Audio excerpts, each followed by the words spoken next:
देखिए मैं दो चीज बताना चाहता, अगर मयूर का नहीं मयूर का अगर पालक कौवा लगा लेते हैं तो वो मयूर बन जाता है, और शेर का छाल अगर बकरी लगा लेते हैं तो ये बकरी शेर बन जाता है। दीदी को बताइए।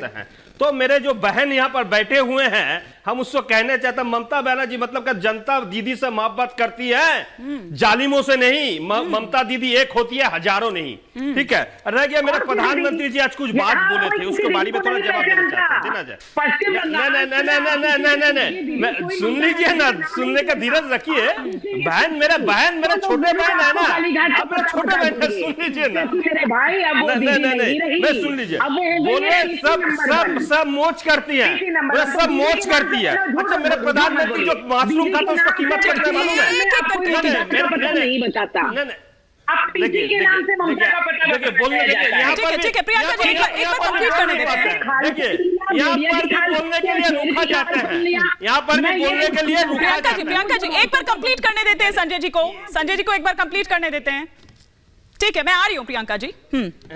सब अब मेरे प्रधानमंत्री जी बोल रहे हैं, मेरे कुछ आदमी लोग मौज कर रहे हैं, मैं मौज का नमूना पेश करता हूं। मेरे प्रधानमंत्री जो मशरूम खाता है उसको किलो है 80,000 रुपया, जो घड़ी पड़ता है 2 लाख रुपया, जो सूट पहनता है 10 लाख रुपया, जो प्लेन में घूमता है 8,000 करोड़ रुपया है। और एक चीज बोला है, चोट के वोट, चोट में वोट के मतलब क्या होता है मैं बताता हूँ। बंगाल को जनता को मोदी जी ने जो चोट दिया है, 100 दिन का पैसा नहीं दिया है, 100 दिन का पैसा सवाल क्या पूछा गया आपसे? जनता को दिल में जो चोट लगे हुए हैं, किस गणित में उलझ गए हैं? जो पैसा नहीं दिया है, आप किस गणित में उलझ गए हैं? नहीं दिया है, बंगाल को जनता को चोट लग चुके हैं और उसमें ही वोट होने वाला है। चोट तो लग चुकी है, वो बात आपने बिल्कुल ठीक कही, और उसका जवाब भी जनता दे देगी, और उसका परिणाम भी जल्दी आ जाएगा। लेकिन आप किस गणित में उलझे हुए हैं? सुनिए ना, सुनिए।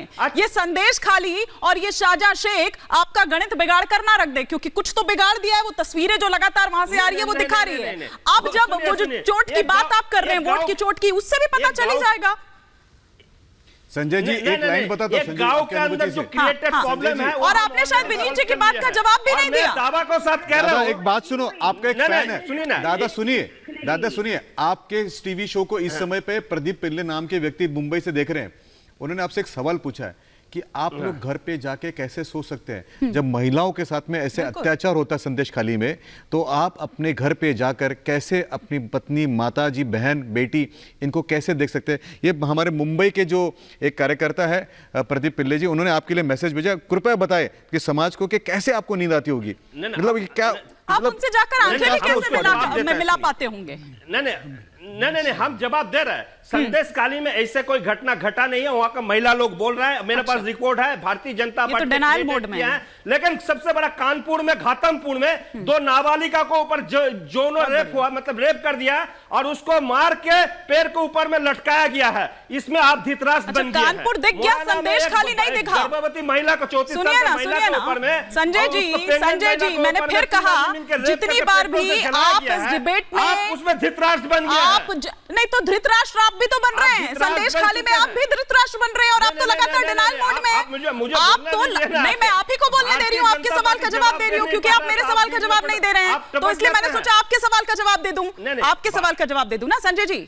आप भी तो धृतराष्ट्र बने हुए हैं, ममता बनर्जी भी धृतराष्ट्र बनी हुई है। उनको महिलाओं की वो चीख चित्कार नहीं सुनाई दी? टपक जाते हैं क्यों? बोलिए। अच्छा दादा एक कट बनी के बारे में बताइए। कुणाल घोष ने अपने बायो से हटा दिए टीएमसी नेता।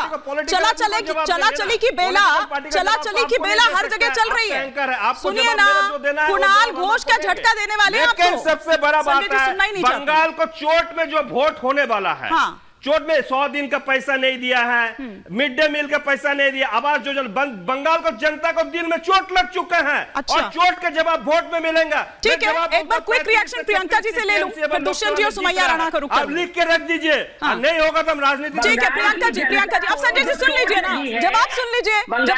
आपने विनीत जी की बात का भी जवाब नहीं दिया है, अब वहां तो जवाब सुन लीजिए। हाँ प्रियंका जी। देखिए, बंगाल की जनता को जो चोट लगी है वो चोट दी है इस सरकार ने, जिन्होंने नारियों पर, उनके चरित्र पर जो है उंगली उठाई और कहा अरे पैसे लेके झूठ बोल रही है, इज्जत थोड़ी लुटी है।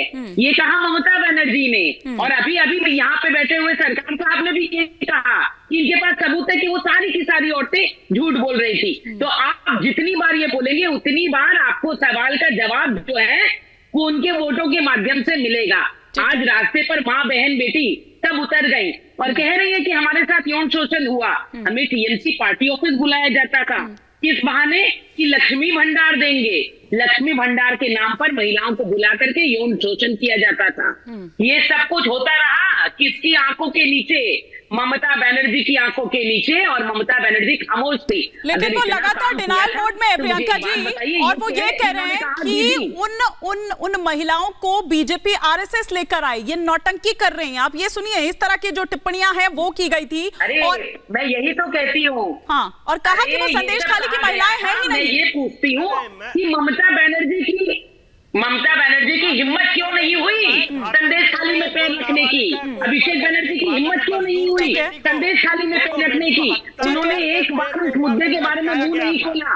55 दिन तक के गुंडे को 55 दिन तक के गुंडे को उन्होंने संरक्षण दिया, और गुंडे की शाल देखी कल आपने कल गुंडे की। मैं आप दोनों को रोक रही हूँ, एक क्विक रिएक्शन, क्योंकि दुष्यंत जी की बात मैंने बीच में रोक दी थी, टोक दिया था उनको। अब एक बार दुष्यंत जी, फिर सुमैया राणा जी और संजय मिश्रा भी जल्दी हमारे साथ स्टूडियो में जुड़ेंगे जी। देखिए भारतीय जनता पार्टी वादे बहुत बड़े बड़े कर रही है, लेकिन जमीन पे परिणाम कुछ नहीं है। आप देख लीजिए, यूपी के लखनऊ में युवा नौकरियों के लिए सड़क पे बैठा हुआ है। आप महिलाओं के अत्याचार की घटना देखेंगे तो कानपुर से लगा के मणिपुर तक एक एक घटना है। इतनी लोमहर्ष घटना है कि मैं उनका वर्णन नहीं कर सकता, बोल नहीं सकता। बोलते हुए शर्म आती है। मां बहन बेटियों के साथ इस प्रकार की घटनाएं हुई हैं। लेकिन भाजपा का एक चरित्र है विपक्ष के लिए और एक चरित्र है अपने लिए। केंद्र की सत्ता में बैठी पार्टी अगर इस तरह का व्यवहार करेगी, सिर्फ और सिर्फ विपक्ष के ऊपर सवाल उठाएगी, खुद के सवालों के जवाब देने से बचेगी, तो कैसे काम चलेगा? विपक्ष उठा ही नहीं पाता उस तरह से मुद्दे को। ऊपर से घमंड इस बात का है कि 370 पार, कोई 400 पार। अभी हमारे विनीत भाई नीचे मुझसे कह रहे थे नहीं 450 पार। मैंने कहा भैया 548 ही कर लो पूरा। तो ये कैसे चलेगा? नहीं है, आपको सत्ता नहीं मिलेगी। 150 पे रुकने वाले हो आप। मेरी बात आज की याद रख लेना। अरे सर, पहले आप तो रुक जाइए चला चली की बेला से। पहले आप तो कहीं स्टॉप लगाइए। आज विक्रमादित्य सिंह पहुंचने वाले होंगे दिल्ली। क्या चल रहा है? कौन सी सेटिंग कर रहे हैं? महाजन चले गए, अशोक चौहान चले गए, इनका जाने अभी लंदन में बैठना जरूरी था क्या सर? यहाँ पर देखते ना, प्रायोरिटी क्या है आपकी वो दिख रहा है।